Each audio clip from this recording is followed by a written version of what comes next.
this installation of the Global Health Lecture Series. Just to start, I'm going to give a quick introduction to our society and to today's speaker, Dr. China Mills. So if I can just share my screen.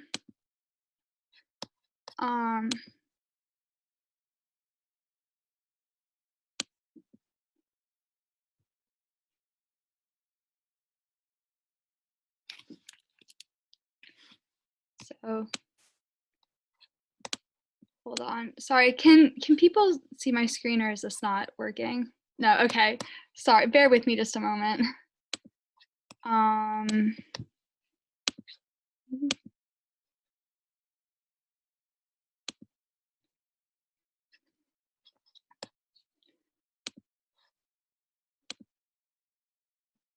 Okay, here we are. This should work now.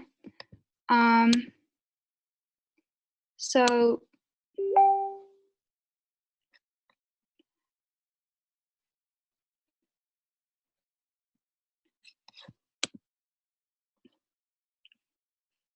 is this working okay, or is it the, okay, great. So hi everybody, thank you all for coming again. We are Students for Global Health Cambridge, which is a society whose aim is to promote a fair and just world in which equity in health is a reality for all.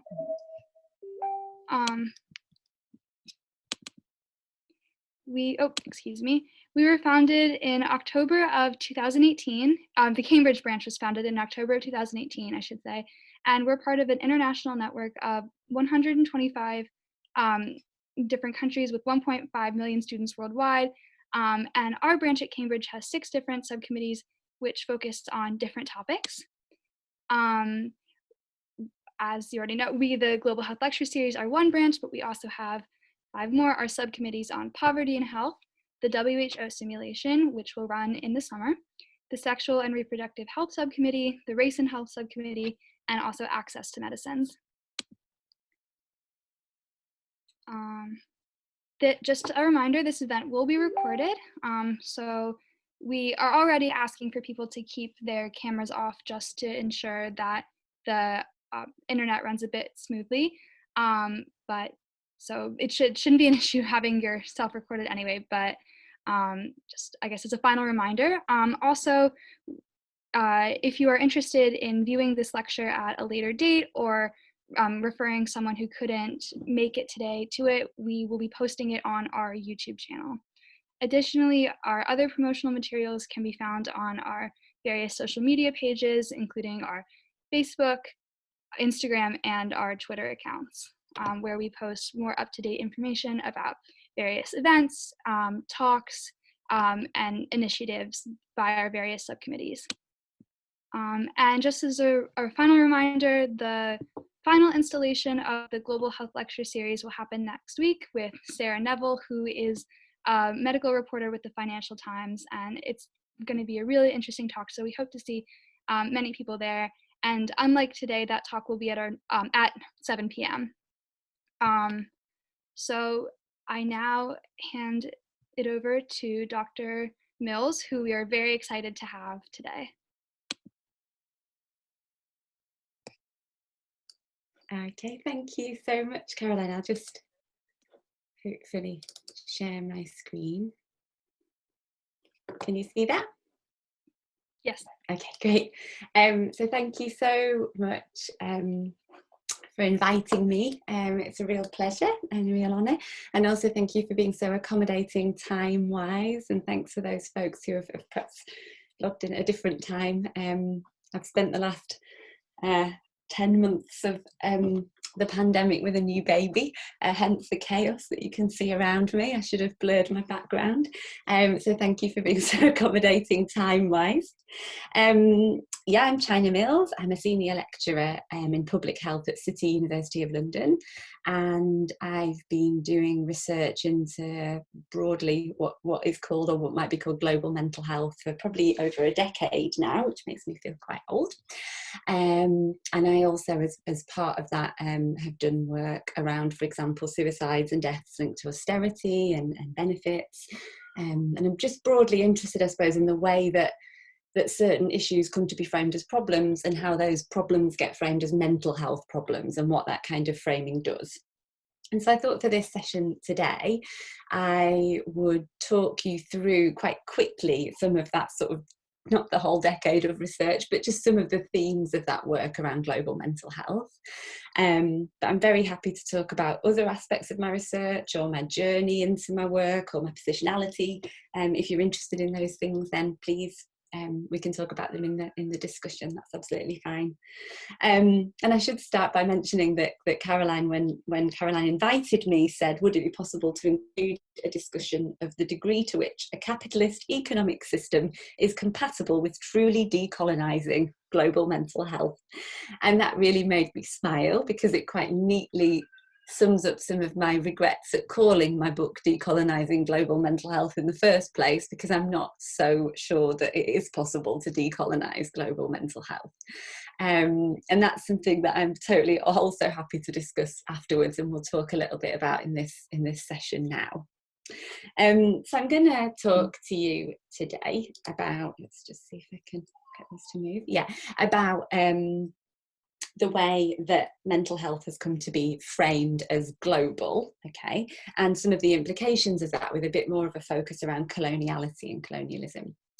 And so we've all seen that mental health has gone from being what might have been called a missing or invisible problem in international development, to being framed as like one of the most pressing development issues of our time. Mental health was included in the Sustainable Development Goals in 2015, and as it was not included in the previous Millennium Development Goals. We've seen now the World Bank talk about mental health, the WHO increasingly a part of the movement for global mental health. There's loads more funding available globally for certain kinds of mental health work. The Royals talk about mental health in the UK. So we've really seen this sort of explosion, I guess, in interest in mental health as being a global issue. And the movement for global mental health is a really important part of this, and has enabled that that framing of mental health as global to happen, I suppose. And so the movement for global mental health, just broadly, is a network of individuals and organisations that aim to improve services for people living with mental health problems and psychosocial disabilities worldwide. And there is a focus on worldwide, but generally the focus is on what might be called low and middle income countries, or global south countries, where effective services are often described as being scarce. And the movement has got a really wide membership, and has been incredibly successful. Whether or not you're critical of it, it's still possible to see its successes, and it has been incredibly successful in getting mental health onto that sort of global health and international development agenda, and has made some really important gains. And even though I am largely have been quite critical, or sort of raised concerns about global mental health, it's worth pointing out that I have benefited from the attention that now gets, in the sense of mental health being framed as global. And so I'm part of that myself. I'm complicit in some of the things that I'm actually critiquing. And so the way that mental health often gets framed as global, I've got just a few examples, and I think you'll probably all be quite familiar with this. But for example, the 2018 Lancet Commission on Global Mental Health and Sustainable Development says that mental health is a global public good, a universal human attribute, and an indivisible component of overall health. And similarly, in a textbook, one of the first kind of major textbooks in global mental health, written by some of the key authors and advocates of global mental health, says that the field of global mental health has arrived at something of a consensus. Although there's ample evidence of differences in the expression of and responses to mental disorders, it's generally agreed that these health conditions affect people in all cultures and societies. Okay. Now, this framing of mental health as being global is not shared by everybody. And this is a really old and continuing debate, I suppose, that happens within cross-cultural and transcultural psychiatry. And just to contrast with that framing of mental health as universal, I thought we would just give this quote from Rabea and colleagues from Palestine. And they say that in mental health, what is understood in some cultures has no meaning in others. this is not an issue of finding the right word in translation or semantics. It's about a way of being, of living, of reacting to stress and trauma linked to a mindset where meaning, culture, and context are of the essence. And what that shows here is that the global aspect of global mental health has been such a key kind of area of debate over the last decade within global mental health, but way longer than that in its sort of predecessors. And a key area of that critique is mental health global or not? Is it universal? Particularly, are the psychiatric diagnoses that are associated with mental health universal or not? And are the treatments universal? And what then does the local mean, I suppose, in contrast to that global? And so some of those who've critiqued global mental health have been folks like Derek Summerfield, who says that global mental health is an oxymoron and medical imperialism. Or more recently, Hail Mariam and Pathare, who say that it's time to reconsider whether work concerning global mental health is truly a global reflection. And then they talk about, for example, the work of scholars and researchers in high-income countries doing work or making generalisations into low and middle-income country contexts. And does it hold as you sort of make, as that research or those classifications travel in that sense? And I think what's really helpful from the work of Dorothy Bem and Nicole de Souza is that they talk about how both critics and advocates at times are relying on this local global binary, which they see as being incommensurable. So it's local or it's global, almost like there's no in between. And actually what that can do is it can obscure these emergent spaces, concepts and fields of inquiry between and beyond these sorts of binaries. And I think now, since I started working in global mental health, more recently we're seeing much more of this nuanced kind of in-between work that operates beyond these divides. And a lot of that is coming from either almost finished or just finished PhD students who are doing work within global mental health, but that I just think is a bit more exciting and a bit more nuanced than some of the previous work that's been done. And so that it's great to see that work happening. And so I suppose one of the ways that I've tried to kind of frame this and think about what my own work is interested in and what it does is asking how certain problems, as I said, get configured or framed as mental health problems, and how do mental health problems or mental health come to be constructed as being universal. And you could also ask, what does that universality achieve in terms of action, and what does it sometimes prevent us from seeing, or what does it close off, I suppose. And so a few of the things that I thought I'd just literally rattle through, but we can talk about more in the discussion afterwards, are some of these key components to the construction of mental health as being global. And they are prevalence rates of so-called mental disorder, to use the language of the World Health Organization, the concept of scaling up, the practice of task sharing, and also the idea of the treatment gap. And all of these work in a way to produce the universality of mental health within global mental health. And so in terms of prevalence, I'm sure you are familiar with or have seen some of these kinds of figures and research which attempts to compare prevalence rates of depression, say, or common mental disorders, different things, different diagnoses globally.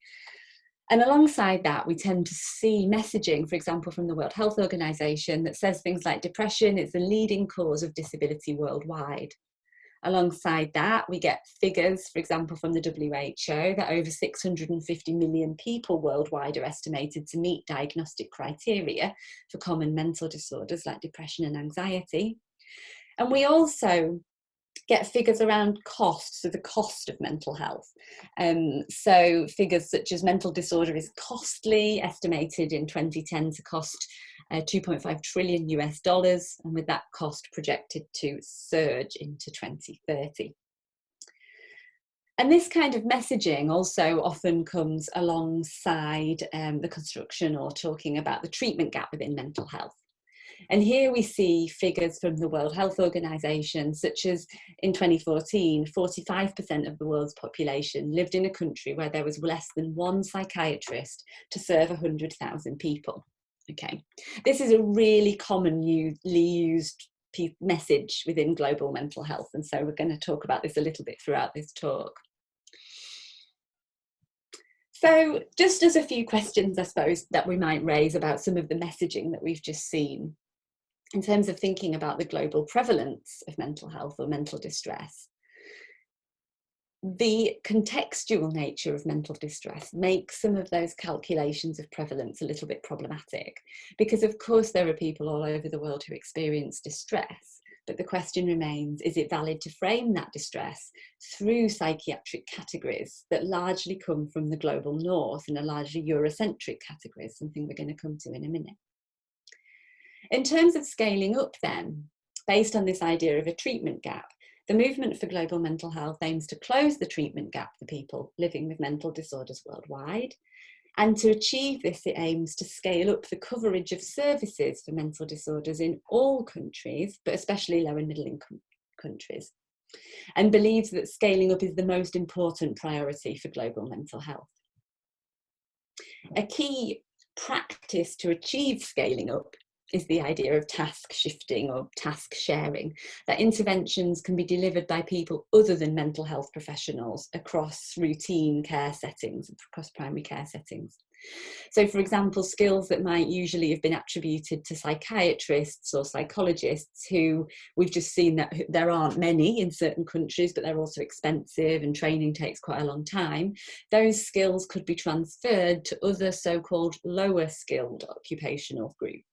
Okay, such as community health workers being a classic example. And so it's interesting here with task sharing in global mental health, because where it's recognised, local knowledge, such as the knowledge that a community health worker might have, say, is often valued for the way that it might aid implementation and acceptability of global mental health interventions. But that local knowledge isn't seen or used to question the motives, values, and worldviews inscribed within global mental health. Okay, more just to help global mental health flow more smoothly, less to question it. And so the WHO and the movement for global mental health have been criticised for failing to consider how those efforts to scale up services might actually undermine or subjugate local understandings and forms of support. Something that I'll return to shortly when we talk about coloniality, that this work comes from the work of Ross White and Sashi Shejaren in 2014, who problematised this idea of task sharing. And so the final kind of piece of this that I mentioned in terms of the messaging is that mental health is an economic burden on many countries. And so Graham Thornycroft and Vikram Patel, who are key figures within global mental health, argue that people with untreated mental disorders have a negative effect on global wealth, and that they cost the world in excess of 16 trillion a year in lost economic output. Now, I know that this is a particular kind of framing that's used to try to get political buy-in in terms of mental health, okay? And I don't know how Graham Thornycroft and Vikram Patel think about this non-publicly, but they do make these kinds of statements publicly. And this makes me really concerned when I hear this kind of language of economic burden of mental health, because it's familiar to us in other ways in different contexts. And what concerns me is that this sort of framing firstly overlooks the adverse effects of inequalities in global wealth on mental well-being. It only looks at the impact of mental health on global wealth, but what about the other way around? That income inequality produces psychosocial stress and negatively impacts on mental health. It also overlooks the global politics of disablement, right? Like the ways that living and working conditions disable people through the production of impairment, injuries, exhaustion, stress, that are linked to increasingly precarious, flexible, unregulated working conditions globally. And it assumes, and this is something that has long been raised as a problem within critical disability studies, for example, in the work of Mitchell and Snyder, it assumes that productive, so paid work is a core baseline of human value, where human worth is measured through utility, even when demands for productivity might be the very things that are making people ill. And perhaps my biggest concern is that this burden of disease and economic burden framing around mental health risks slipping from seeing mental illness as a burden to seeing people who experience distress themselves as being the burden. And that's really similar to eugenic and very discriminatory ways of framing psychosocial disability, and may actually increase stigmatisation. And in other continuing work that I've been doing around welfare reform and particularly suicides related to benefits, sanctions, the work capability assessment, etc. in the UK, a key factor there is the government and media crafting that we've seen of stigmatisation and demonisation of people who claim benefits, especially disabled people, and perhaps including people who have mental health diagnoses. And the way that those people are framed within the media and politically as being a burden, right, like a skiver or a scrounger, etc. And the way that people themselves then talk about feeling like a burden and how that may play a part in them feeling suicidal or in them making the decision to kill themselves. And so from that other work, I feel a real risk here when I see this economic framing of mental health as being burdensome. But perhaps what I want to talk about in the most detail in this session today is around global mental health as Eurocentric and the coloniality, I suppose, the colonial history, but also perhaps the ongoing, continuous, present-day coloniality of global mental health. And I'm not at all the first person to say this, and I've learned a lot, for example, from the work of Suman Fernando, who says that global mental health is a form of psychiatric imperialism. And he says that's less obvious than military domination, but no less powerful and as destructive to the vast majority of people in the world. Similarly, Shalhu Kevorkian talks about colonised societies around the world struggling to reclaim their histories and articulate the complexity of their political resistance. And yet we also see at the same time Eurocentric narratives of suffering intervene and rewrite some of those stories, and certainly psychiatric narratives of suffering intervene in global mental health to narrate those stories.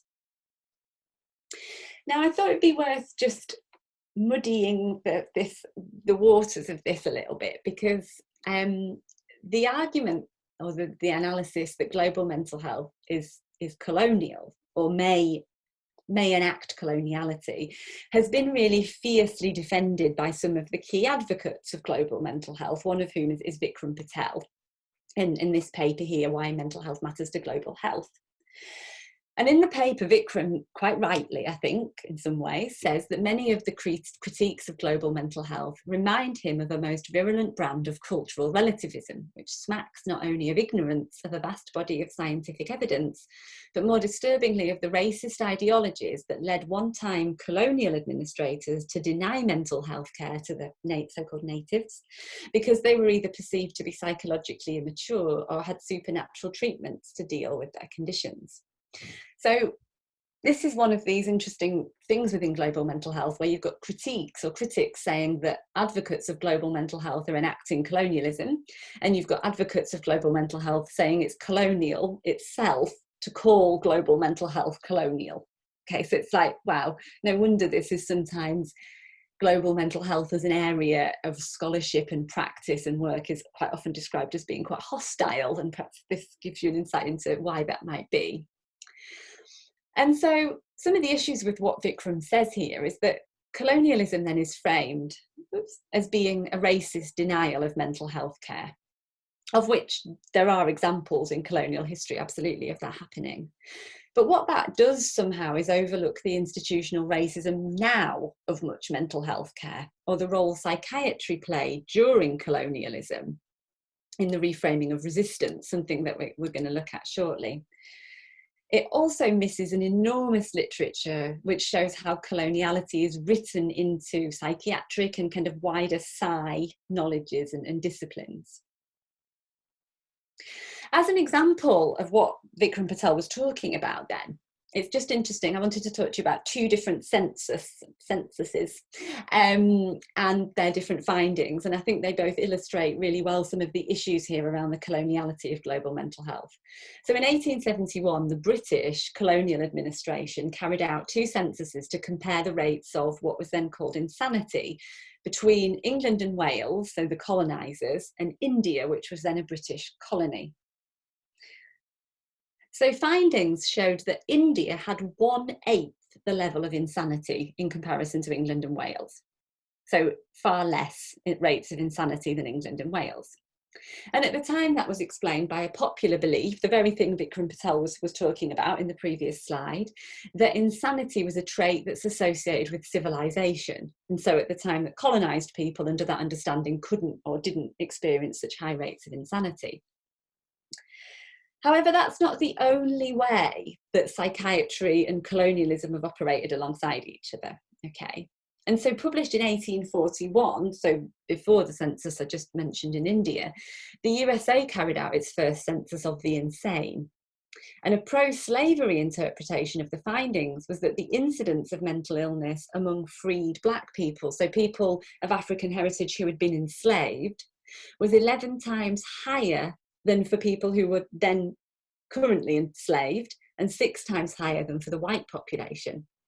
And so what that census did at the time was provide anti-abolitionists, so pro-slavery people, with a supposed scientific proof that Black people were unfit for freedom, and started to provide some of the early claims, which we continue to see today, of the statistical link between Blackness and madness. And so we start to see here some sort of really, I don't know, an interesting historical but also perhaps current day way that psychiatry and global mental health, which is informed by the side disciplines in psychiatry, may continue to enact coloniality. Okay, and one of the key ways that psychiatry did function in many colonies was that it pathologized the imagining of the end of colonialism, and it pathologized resistance to colonialism, and it framed those things as being symptoms of mental illness. So Mahone talks about this and says that just as the African was seen as being susceptible, this is a quote, to epidemics of infectious disease, they were also seen as being prone to psychic epidemics, which sometimes manifest themselves as fantasies proclaiming the end of colonial rule. And so Mahone goes on to say that medicalised explanations of dissent then were far preferable for the colonisers, for the people in power, in comparison to economic and political analyses that might have found colonial practices to be culpable in this instance, African unrest, or in anti-colonial and decolonial struggles. Okay, and this is just a oh, there's one missing there, but this is just a slide with lots of pictures of different book covers on them. But I just wanted to do that just to show there's a massive literature, I'm sure some of you are aware of it, that looks at the way that psychiatry has functioned historically and continues today under colonialism, be that the kinds of colonialism that the British inflicted upon India, but also including more current day colonialism in settler colonies, such as Canada, the US, etc., Australia. And so the writings of some of these people has really informed my work, and I would really recommend some of it if you're interested in this. And so one of the ways I suppose I find the most compelling and helpful way of thinking about the way global mental health might enact coloniality is to think about something that De Sousa Santos calls epistemicide. Okay, and he describes epistemicide as the failure to recognise the different ways of knowing by which people across the globe provide meaning to their existence, and how that is a form of cognitive injustice. He says that cognitive injustice is then often followed by attempts to destroy the epistemological diversity with a single story or a single framework that claims to be universal. So all of this rich diversity and pluralism is replaced or attempted to be replaced with one story that says it's universal. Okay. And now epistemicide and epistemic injustice are used by De Sousa Santos in reference to the violent eradication of indigenous knowledge systems and how that is enabled through a colonial framing of irrationality. Cognitive injustice is also, I think, really helpful for us to think about the ways that alternative experiences of reality and alternative cognitions that are often classified as mad or mental illness or intellectual disability even, and marked as incompetent or irrational, how they come to be dismissed by a kind of single version of reality, single story. And something very similar to that is talked about within mental health, and that is epistemic injustice. the disqualification of mental health users and survivors as knowers through their positioning as being irrational or lacking insight, and how that is common, according to Diana Rose, across the mental health field, both within global north countries, but my concern is how that epistemic injustice and epistemicide then is being enacted more globally through global mental health. And sanism then is key to this. So sanism, being described here by LeBlanc and Kinsella, is a system of discrimination and oppression that's deeply embedded in Western thinking and that underpins epistemic injustice and marginalises mad or different or diverse ways of knowing. And so sanism then is a form of oppression, as Mireille, Abdillahi and Poole tell us. It makes normal the practice of discrimination, rejection, silencing, incarceration and violence against people who are othered through a mental illness diagnosis. Okay. And there's just some references there to this brilliant work if you're interested in finding out more about sanism. And I thought it just really important to also point out how sanism, I would say, with its colonial genealogy or colonial history, has anti-blackness built into it. But there's also an aspect of sanism then that works in particular ways for racialized folks, and particularly people who are Black, African or of African descent. And the work of Mireille, Abdillahi and Poole and their paper about anti-Black sanism is really helpful for learning about this, and helps us to understand how these kinds of histories continue today in, for example, the higher rates of incarceration and diagnosis of people with schizophrenia, of Black men, and particularly young Black men with schizophrenia, and how young Black men often experience the harder end of services, the much more coercive or more experiences of force, I suppose, within mental health services, and how what that might be is a space of intersection between racism and sanism, which Mireille and colleagues call anti-Black sanism. And so coloniality and sanism then are really tightly interlinked, because rationalism, as Bruce tells us, presumes that reason is paramount for fully realised modern personhood. And so we see this colonial history of devaluing certain groups and justifying oppression, sometimes just overtly violent and through force, but quite often in the name of civilization and protection, through classifying people as irrational and incapable, and showing in many ways then how coloniality and sanism intersect with each other, or grew alongside each other in some way, so co-constitute each other. And this is really clear, actually, in some of the mental health laws that exist in some global South countries, India being an example of one.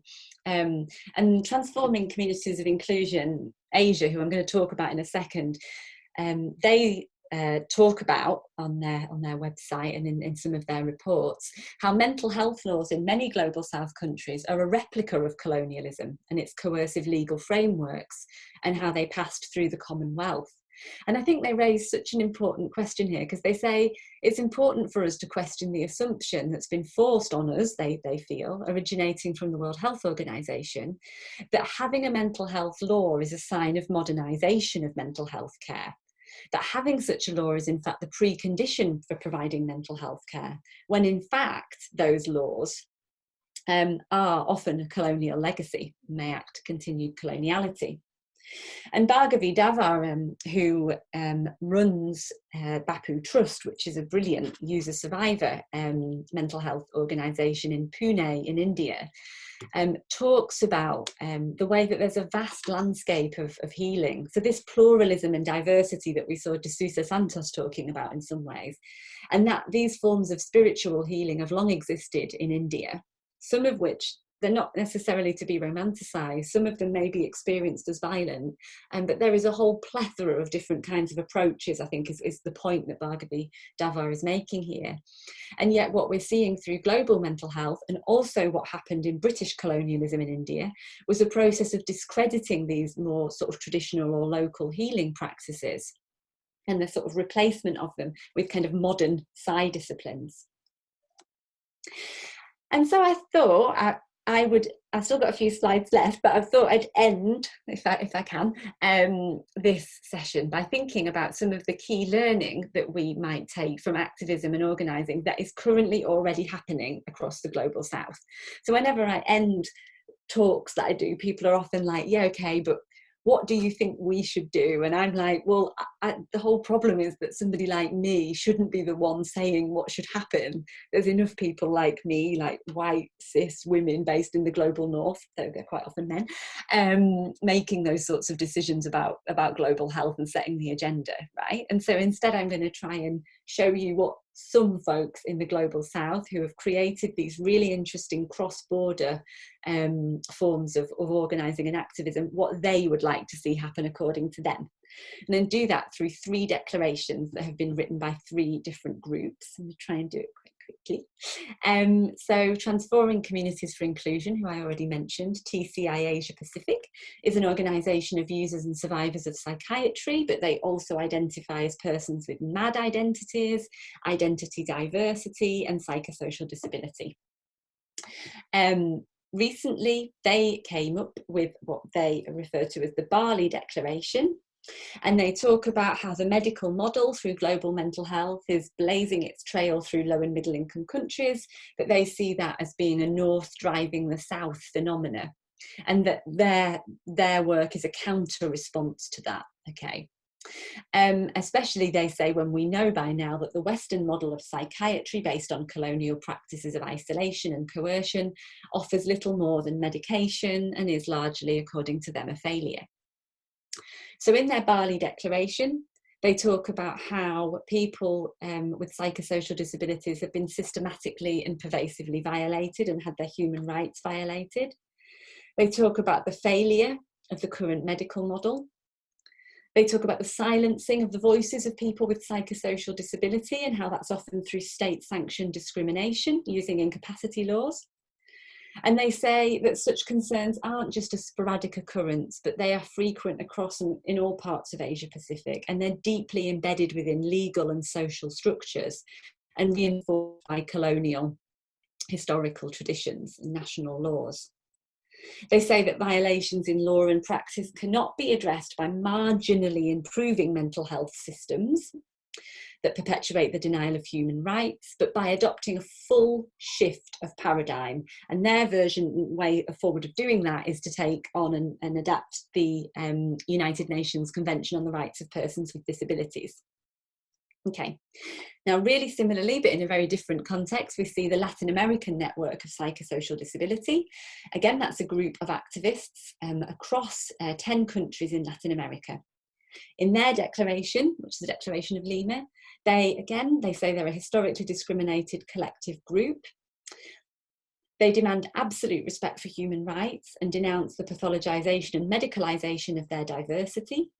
They demand the construction of a new paradigm for subjective unwellness, which accepts psychosocial diversity and recognises people with psychosocial diversity as experts by experience. They note the grave situation of poverty and social exclusion across Latin America, and they are a democratic and participatory group.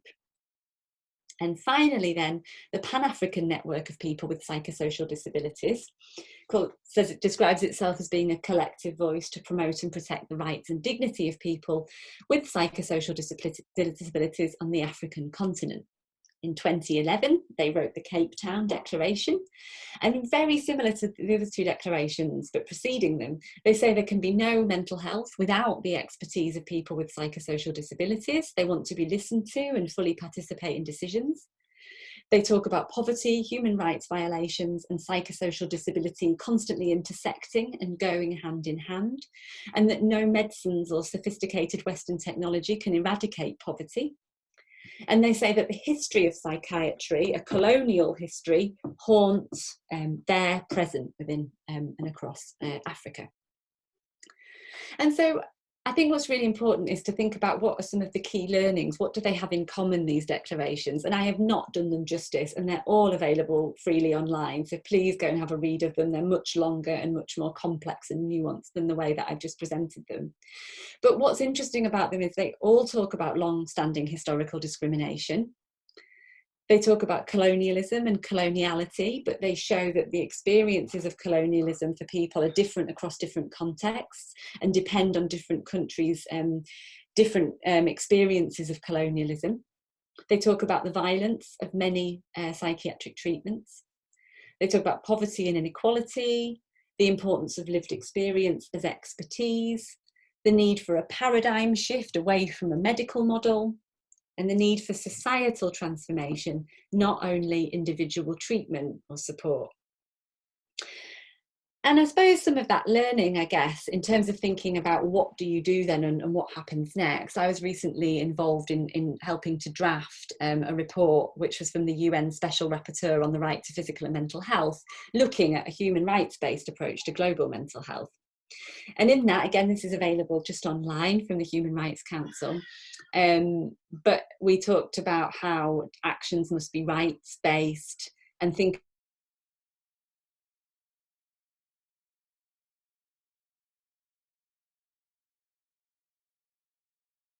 discrimination, etc., and aren't just focused on mental health necessarily, but looking at those much bigger determinants. Have social justice and human rights as core values, and end the dismissal of alternative rights-based support initiatives that are non-coercive, and try to engender dialogue, and that dialogue needs to absolutely be with people who have lived experience of distress and of accessing mental health services and systems. And so just to end then, I think, it's really important that we don't assume that nothing is happening for distressed people before global mental health arrives, okay? There's this temptation, say, with the treatment gap to think there's nothing there beforehand. And of course, that's a particular lens that's focused on services, psychiatric services. And it's also quite a colonial assumption to assume nothing is there before something arrives. Many ways of supporting people in the global south and north are not alternatives to psychiatry, they're just different to psychiatry. They've not been set up in resistance, and so psychiatry isn't the reference point for them. And I think we also need to think about that relationship historically and now of coloniality, modernity, and what we talked about in relation to sanism, and how that raises questions about whether we can ever decolonise global mental health, or if we need to find different ways of talking about it. And that's me pretty much finished. This is a link to a podcast where I talk about some of this in more detail if you're interested. There's loads of other interesting folks on this podcast too. And I'll stop. And thank you very much for listening. Be interested if you've got any comments or questions. Go ahead. Thank you for listening. Thank you so much. That was really, really interesting. I learned a lot, just speaking for myself and Thank our audience too. So I have a couple questions already, but if anybody else in the audience has some, feel free to either put them in the chat or to message me directly, and I will try to get through as many as we can. But we have 15 minutes, so we'll see how we can go, how it goes. But so just to start off, I got a question about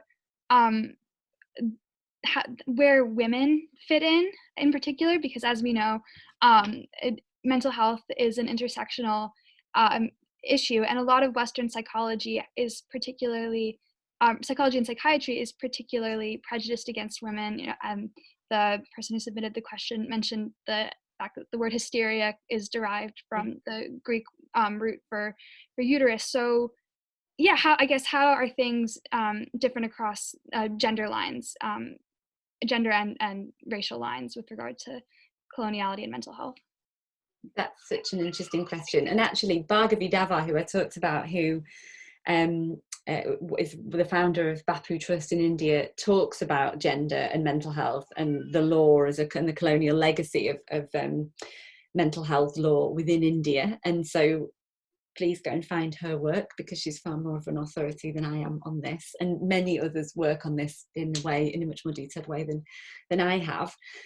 One thing in regards to gender that I find quite interesting, which is a little bit different from the question maybe, is the folks who often set the global agenda within global mental health have historically quite often been men.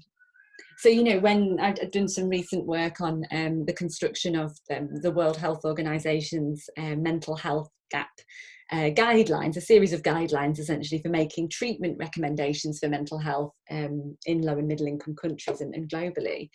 And when I actually looked at who'd made those guidelines, because part of my research was interviewing quite a lot of those people, so the decision makers of global mental health, I think there was 21 members who came up with the guidelines. I can't remember the exact gender split, but very few of those people were women. There were no people who identify with lived experience of distress involved. And I think 18 of the 21 have a background in psychiatry as psychiatrists or as psychiatry professors. So I think that it gives an interesting insight into the sorts of knowledge and frames of reference that are being written into these tools and technologies that global mental health uses when it kind of scales up certain approaches, and how we have gendered and racialized and service user perspective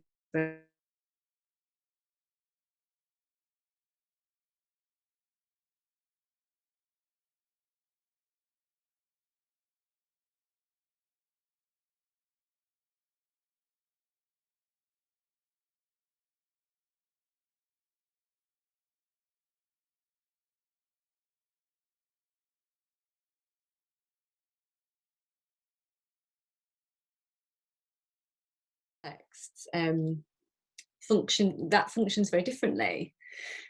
And I suppose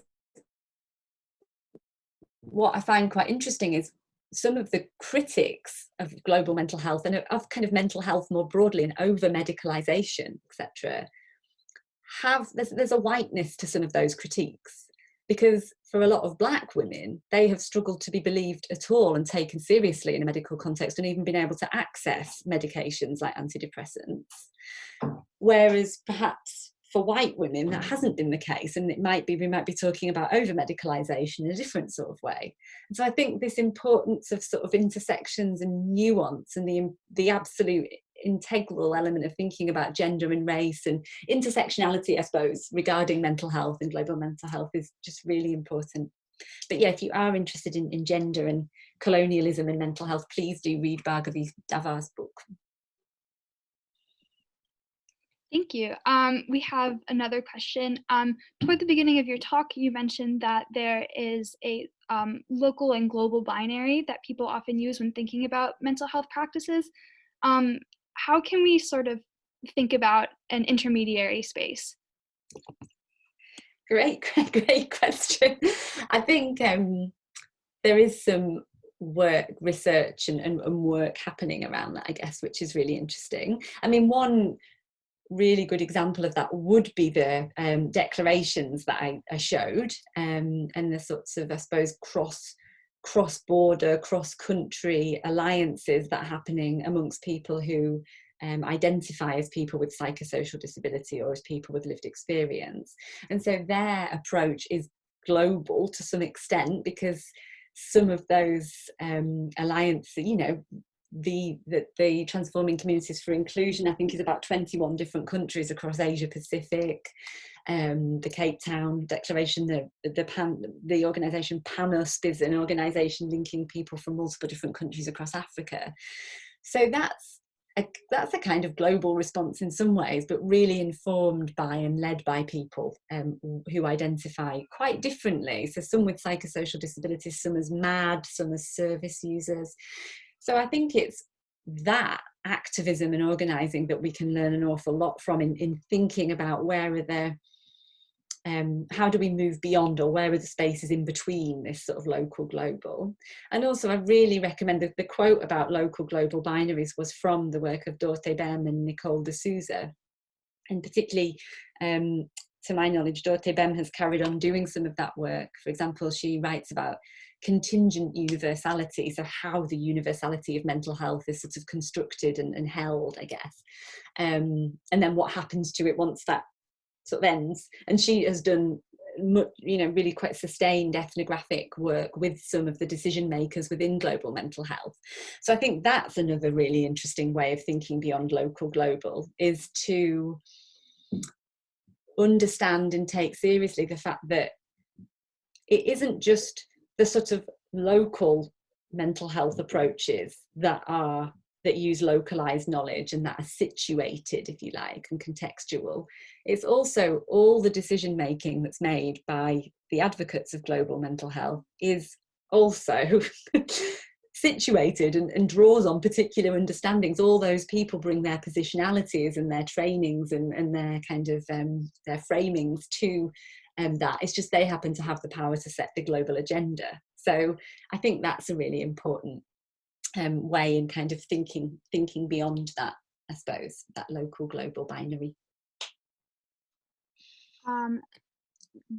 One other question: to what extent are you engaged with the anti-psychiatric work of the 1960s, including, I'm guessing that's pronounced Zaj, Yeah.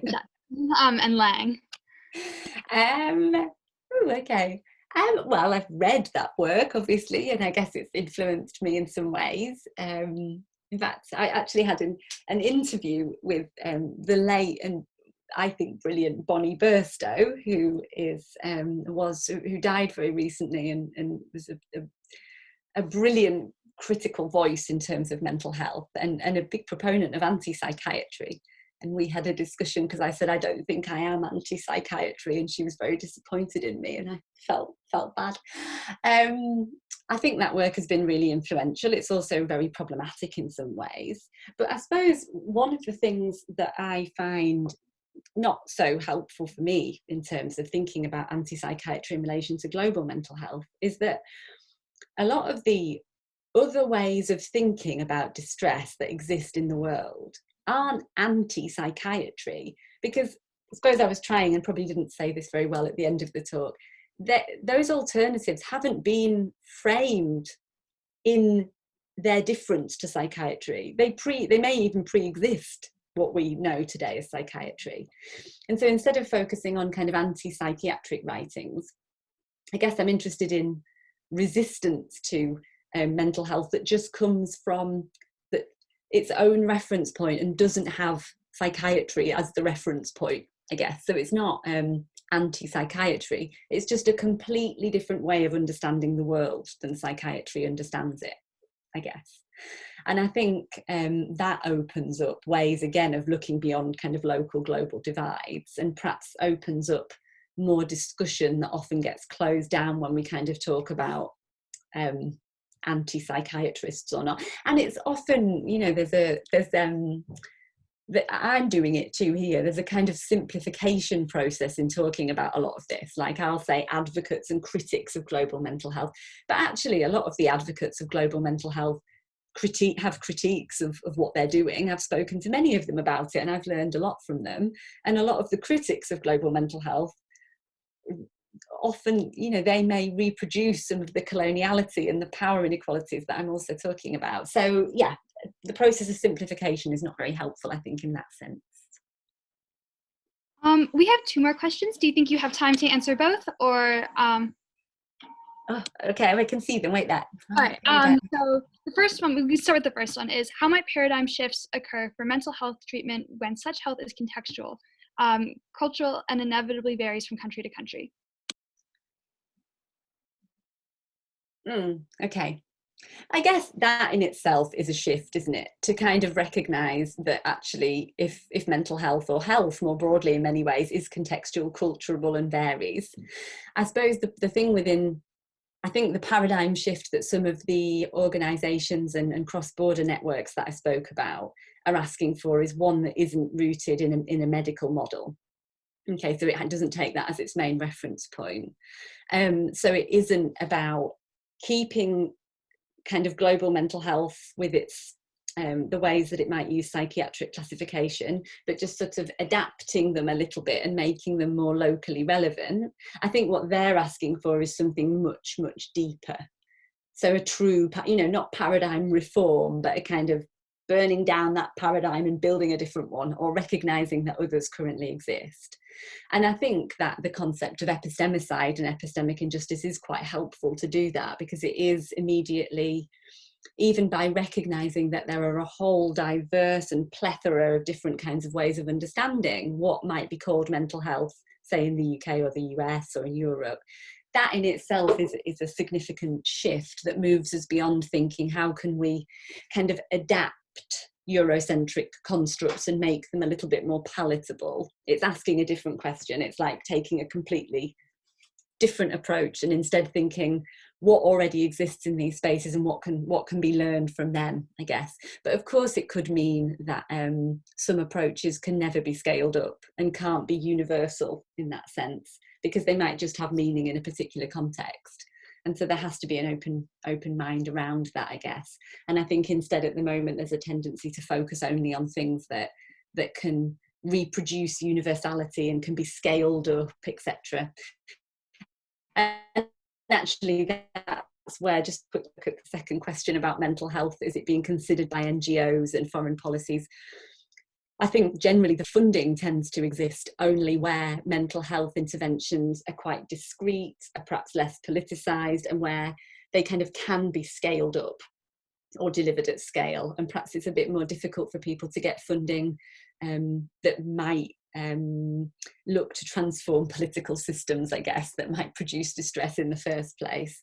Instead, a lot of organisations and NGOs I know are having to reframe the work they do or narrate the work they do in the language of mental health in order to be able to access certain funds. But that's not necessarily what those NGOs think is kind of the most important thing in terms of priority setting for them. I'll stop. Well, that brings us to exactly past. Thank you so much, Dr. Mills. That was absolutely fascinating. Just to reiterate, this recording will be up on our YouTube channel within a couple of days, so feel free to share that with anybody who maybe couldn't make it today. And yeah, thank you everybody so much for coming, and have a nice rest of your days. Thank you so much for inviting me. Thank you for coming. Bye. Bye. Thank you all. Bye.